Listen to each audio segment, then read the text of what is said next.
Looks like a dance floor, maybe?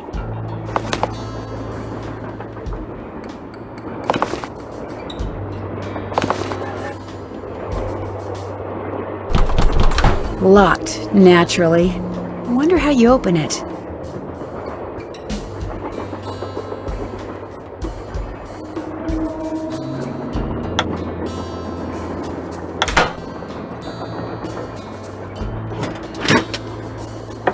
I can use this to open that grate I saw in Camille's car.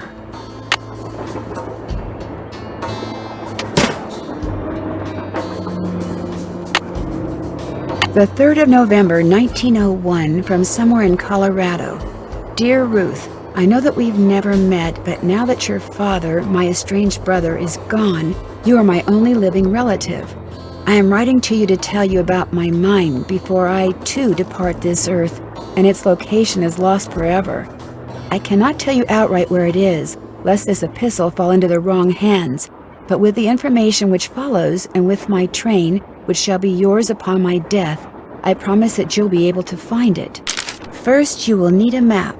To obtain it, know that my travels have taken me all over this great country, to towns which can be difficult to find, to Calico, Silverado, and Central City, to Dodge City, Virginia City, and Tombstone. To locate the mine on the map, you'll need my projector. When it comes to placing the stones, you'll need to ask someone who holds a warm place in my heart. I have stored his name accordingly, but to retrieve his name, you'll have to give the dolls an order.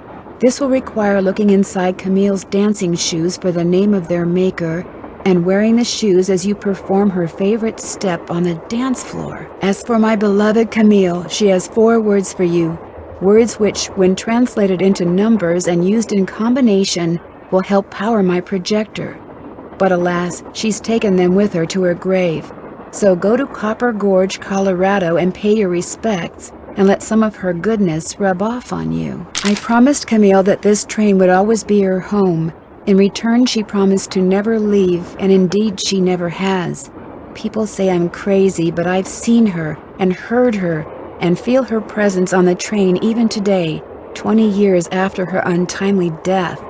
So above all else, my dear niece, let nothing happen to my train.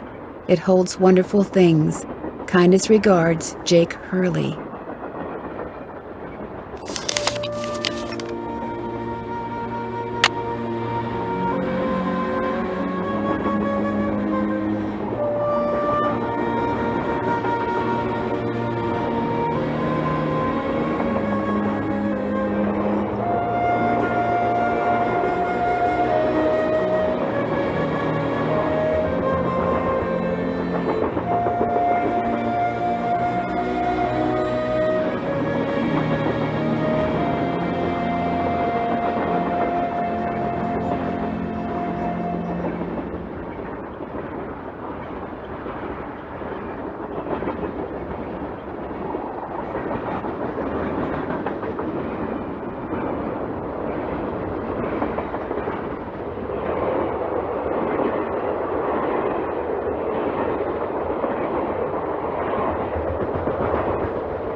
Still have to do that. Still have to do that. I'm done with that. Can't check that off yet. Check.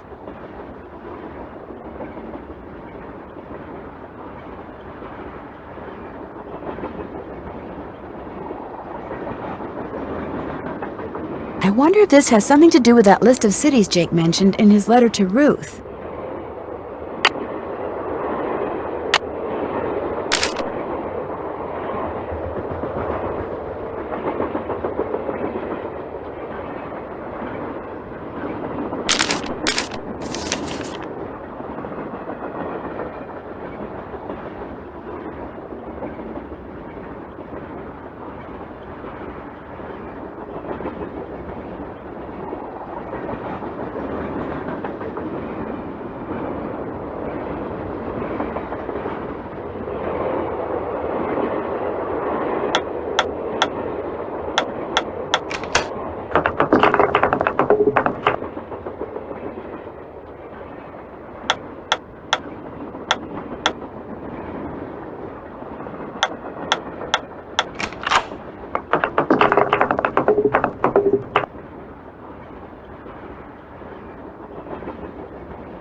Guess I'm done. Strange. All that's left is a jumble of letters.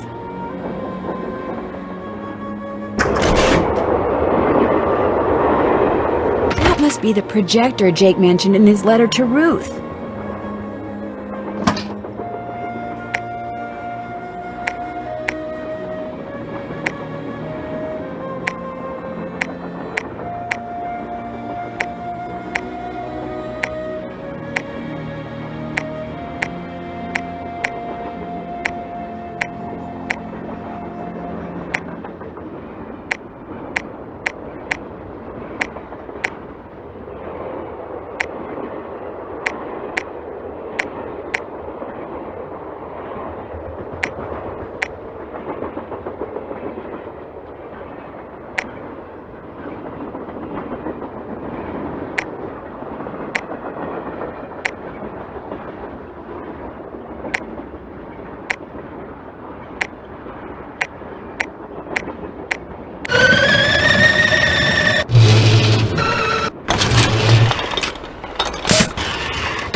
Jake's mine must be somewhere on this map, but where?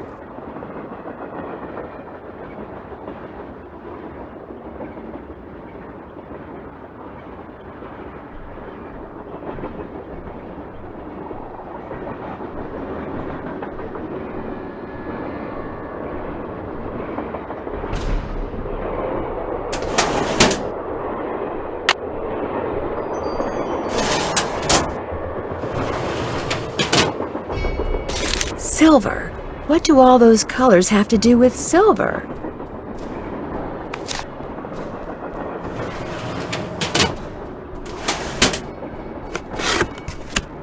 Looks like to make this thing, whatever it is, I'm going to need a spyglass, a pickaxe, and a lamp. Citrine, amethyst, zircon, those are all gemstones, I think.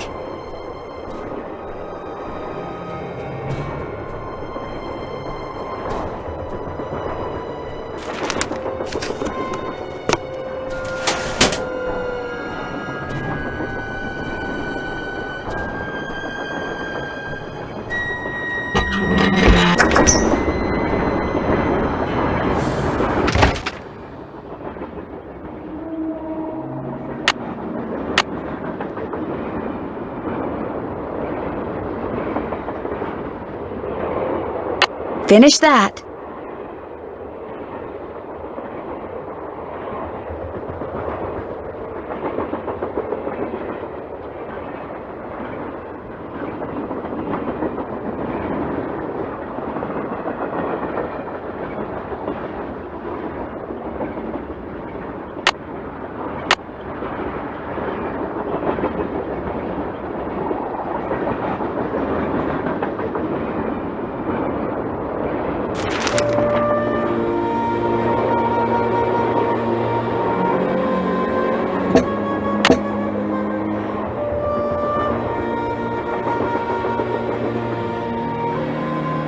Well, it's the little lady detective. What do you need?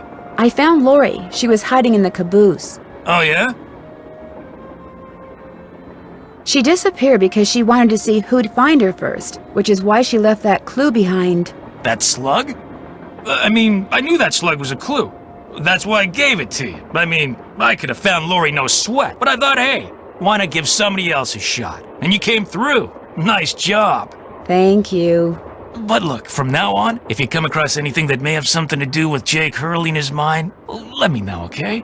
Just so I can, give you advice, help you sort things out.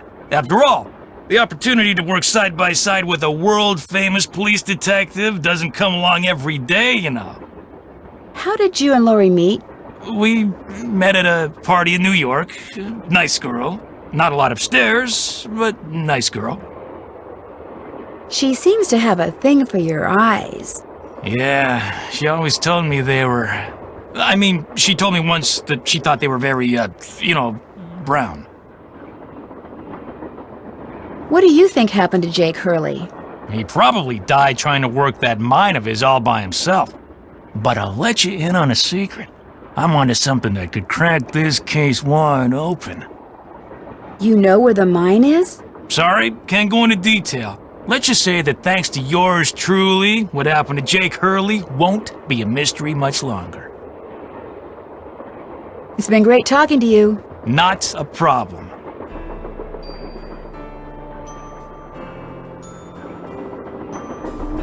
Wonder what Jake used this for.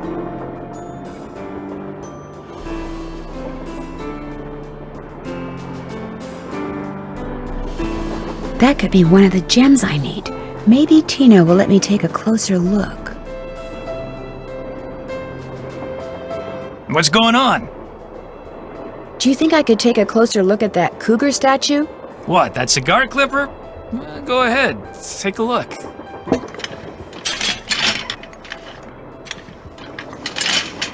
I'll bet I need this stone to build that thing in the diagram I found. But if I remove it now, Tina will know I'm onto something. Interesting. I just wanted to get a good look at it, that's all. What else can I do for you? You've been a big help. Anything for a fellow detective.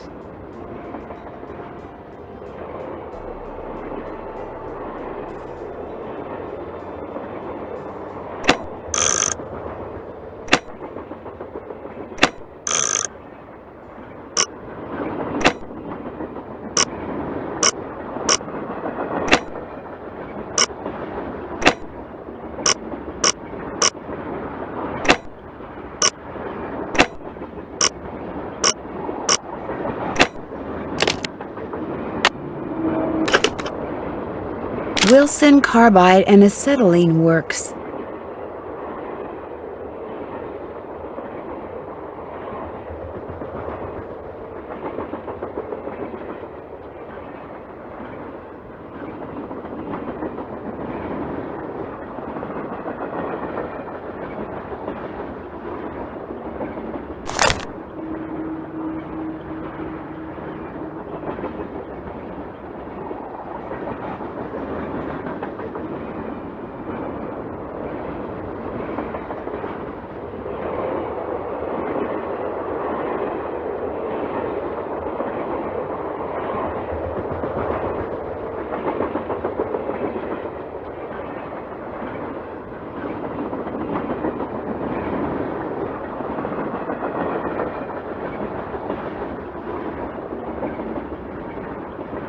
Always your friend, Thomas Wilson.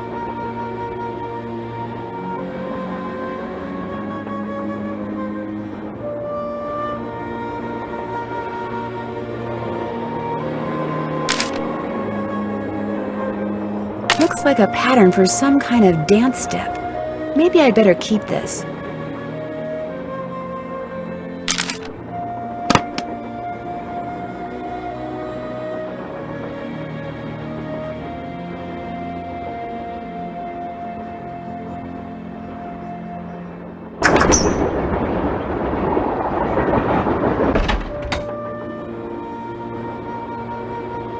That tool I saw in the caboose. I bet that's what you used to unscrew these bolts.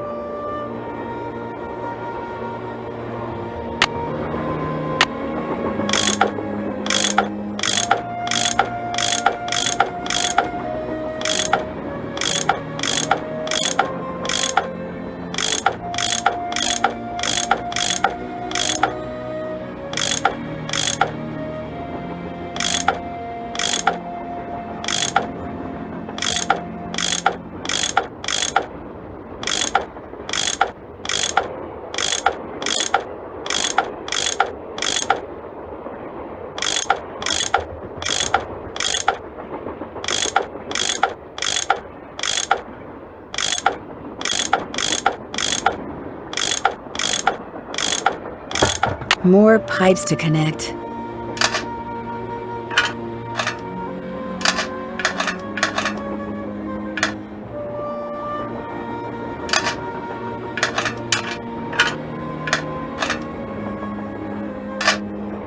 Here we go.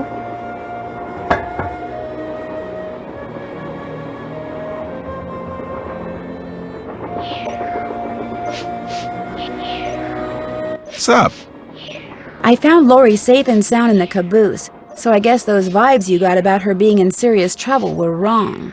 Strange. My vibes are never wrong. What's even stranger is I'm still getting them. So maybe they're not about Lori. Maybe they're about you. I'm confused. Are you a scientist or a psychic? I happen to be both. What's commonly referred to as psychic phenomena is all a matter of energy. Just because we don't know where that energy is generated or how to measure it yet, doesn't mean that it doesn't exist. Trust me, either you or Lori is, or soon will be, in big trouble. Could you be more specific? Unfortunately, no. I won't keep you any longer. Goodbye.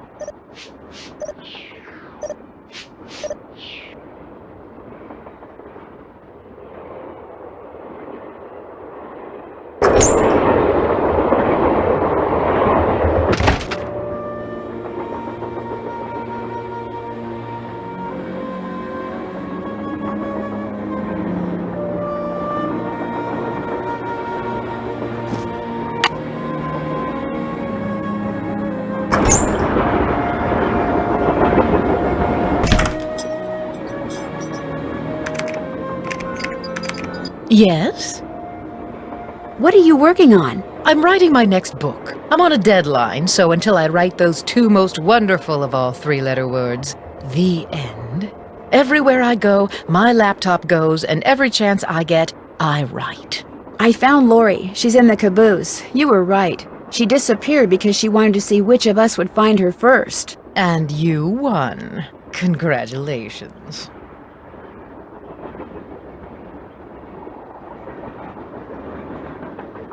The others on the train, John Gray and that police detective, do you know them very well? I don't know them at all. Needless to say, I don't watch television, so I've never even seen Mr. Gray before. Although I do know that his profession, if you can call it that, is rife with crackpots. As for Mr. Balducci, from what I've read, his success in solving those robberies was less a matter of talent and more a matter of being in the right place at precisely the right time. In other words, you don't think he deserves all the attention he's getting? No. You and those two Boy Scouts you're with would make better detectives. Is that all, dear?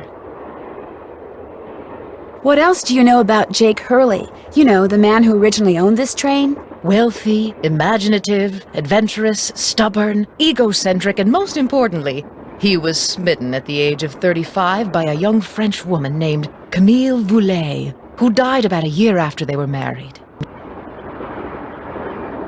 Where was he from? East Coast, Philadelphia, I think. His parents were British aristocrats. Sometime in the 1870s, he decided to seek his fortune out west, so he had this train custom built so that he, and some years later his wife, could traverse the mountains and plains in relative comfort.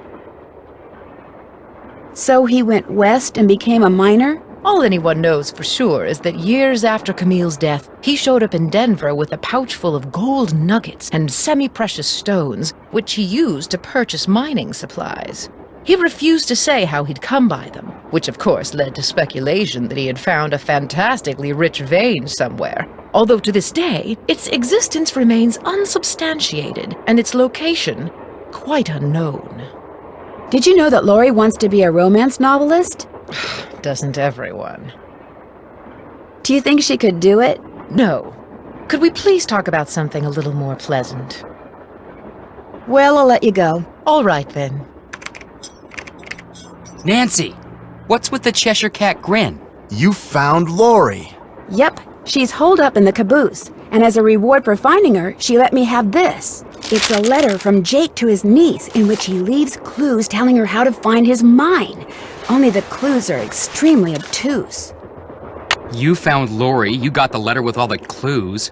Guess you don't need us anymore. Oh, Joe, quit pouting. Want any help? Are you kidding? You bet I do. Now you're talking.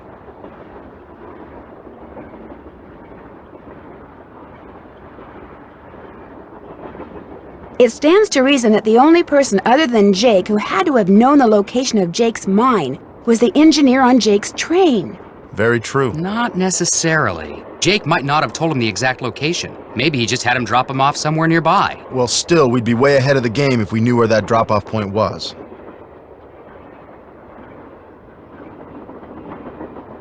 If the engineer had any surviving relatives, we may be in luck.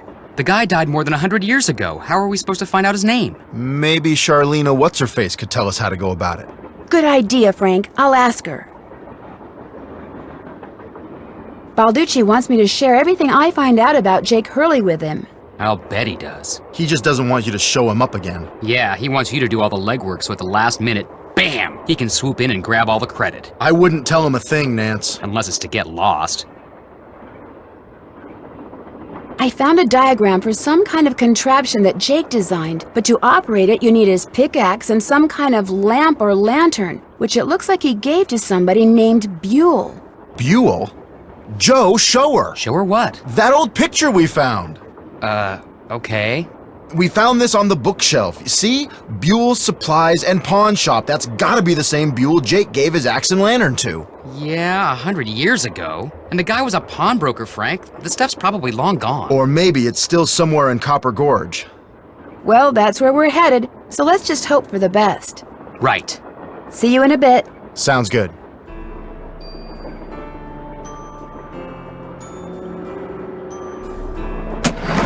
This must be how Lori disappeared.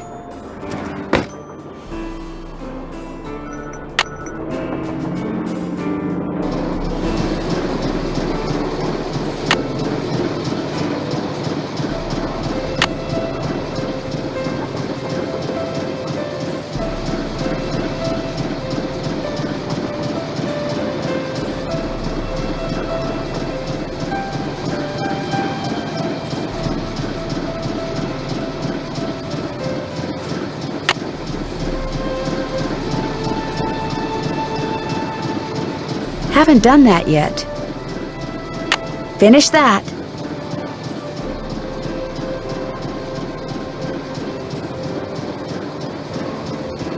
Finish that.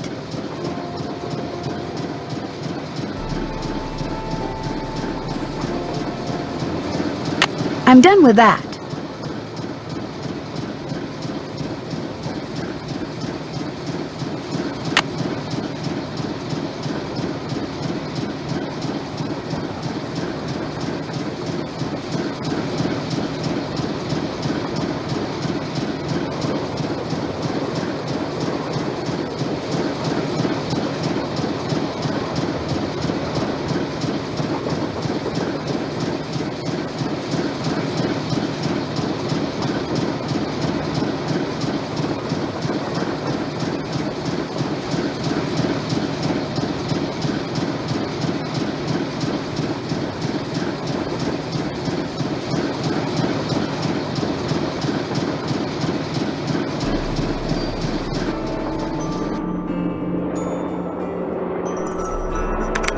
More questions? How would I go about finding out the name of Jake's train engineer? If you're smart, you'd ask me. And because my work is going surprisingly well, during my next break, I'll log on to my archives at home and see what I can turn up. That'd be great, thank you.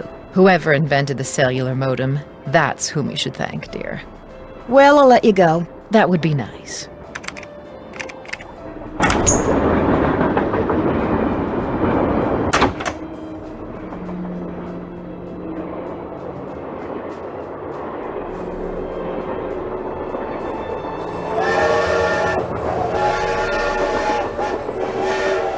What is that?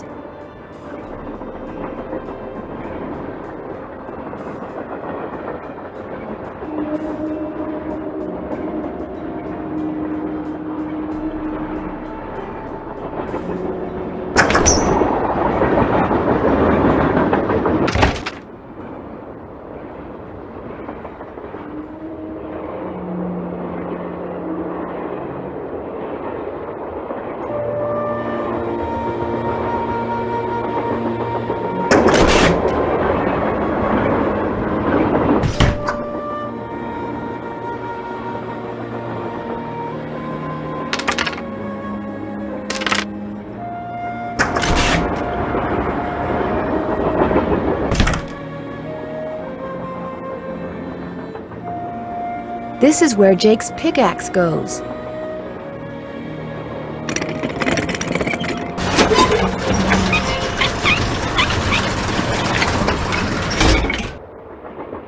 I need a spyglass. I need a lamp. According to that diagram I found, those 6 gemstones are supposed to go in these 6 holders, but I have no idea which one goes where.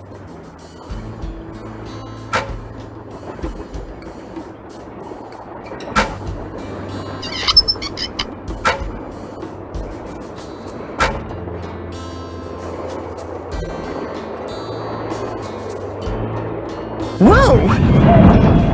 Somebody must have thrown the emergency brake. The question is, did somebody throw the brake? Or something? Oh, Joe, now you sound like Lori. Hey, I was the first one on the scene, and I saw no one. What did the engineer say? He said the train could have derailed. He reset the brake, muttered a few choice words, then headed back to the engine just as you and Lori showed up. Everybody was there except Charlena. I don't think she left her laptop the whole time.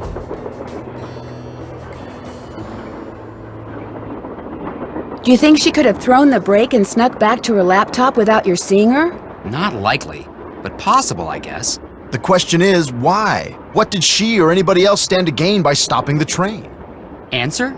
Nothing. Which is why I think we should at least consider the possibility that something less human in nature may be at work here. Ah, Joe. I'm going to see if Balducci's done dusting for fingerprints. Catch you later.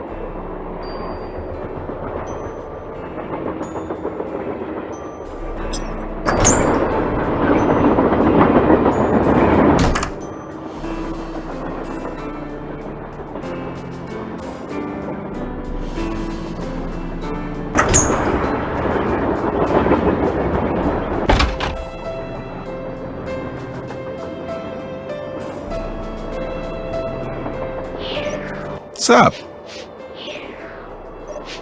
I saw a bunch of weird glowing lights outside the window of the sleeping car. Really? Actually, I'm not surprised. You're not? They're probably some form of piezoelectricity. See, my guess is quartz crystals in the ground are being compressed as the train passes over them, and the resulting voltage, called piezoelectricity, is manifesting itself as glowing lights, probably because of some quirk in the train shape or in the composition of the metals used in its construction. It was custom built, remember?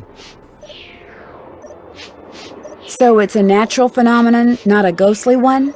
Take it from me, old Mother Nature was capable of some pretty scary stuff. So are you making any progress in here? Oh yeah, not only am I getting some real unusual EMRs, that's electromagnetic readings, but take a look at this. You've got something? I set up a camera and took some time-lapse photos. Sometimes I was in the room, sometimes I wasn't, but somewhere along the line, I managed to get a shot of Camille. Where? You don't mean that little blob, do you? Yep, that's Camille. Okay. You're skeptical. That's cool. Just remember, the key word when it comes to ghostly phenomena is energy. That blob is the result of Camille's residual life force, spirit if you will, reacting with the chemicals in the photographic paper. Couldn't it just be a flaw in the photographic paper? Okay, it could be that too, but it's not. Trust me. I'll let you get back to work. Goodbye.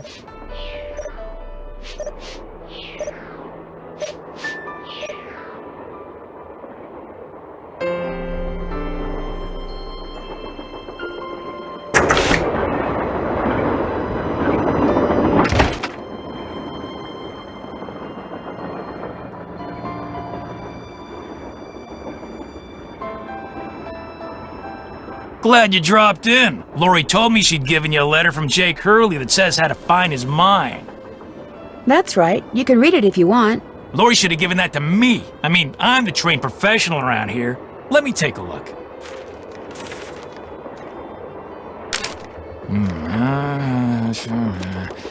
I've seen enough. 2 words. Useless. Those are just the rantings of a guy who spent way too much of his life swirling mud around in pans under the hot sun. 5-star nut job. Lori says she found this letter in a wastebasket. Exactly where it belongs. Did you find any fingerprints on the emergency brake handle? None that were any help, thanks to Casey Jones up there. I told the old geezer not to touch anything, but he went and got his big, fat, oily paw prints all over the place. If we didn't need him to drive the train, I'd charge him with obstruction of justice. Did you do anything else besides look for fingerprints? Of course. As a matter of fact, I found this. Probably fell out of the perp's pocket while he was yanking on the handle. Looks like some kind of thermometer. Yeah, like the kind a certain ghost hunter uses on that bogus show of his. You think John Gray threw the brake? But why would he do that? Because they're thinking about axing his show, that's why. I checked with this buddy of mine in L.A. Gray's got to come up with something real big real soon, or he's toast. And you can't get much bigger than a train with a spooky past that's prone to strange accidents, now can ya? Have you confronted John with your suspicions? All in due time. I always like to get my ducks in a row before I make an arrest. You're going to arrest him? Hey, the train could have derailed. We're talking reckless endangerment, attempted assaults, maybe even attempted murder. John Gray wanted publicity. That's exactly what I'm gonna give him. It's been great talking to you. Don't mention it.